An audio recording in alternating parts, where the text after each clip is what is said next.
Pradhan ತಲದಂಡಕ್ಕೆ cockroach ಪಟ್ಟು ರಣರಂಗವಾಗಿದ್ದೇಗೆ Delhi.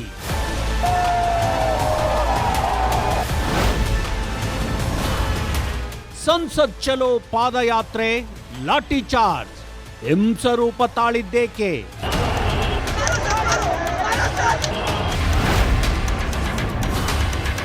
Neat ಹೋರಾಟ ಸರ್ಕಾರ ಹತ್ತಿಕ್ಕಿದ್ದು ಸರಿನಾ? ವಿಪಕ್ಷದ ನಿಲುವೇನು?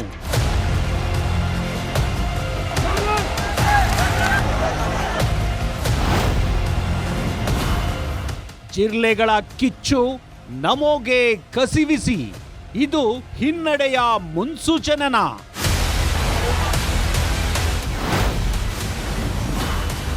ಕಾಕ್ರೋಚ್ ಕೆಂಡ ಪ್ರಧಾನ್ ತಲದಂಡ ವೀಕ್ಷಿಸಿ ಗ್ಯಾರಂಟಿ ಸ್ಪೆಷಲ್ ರಾತ್ರಿ 9:30ಕ್ಕೆ.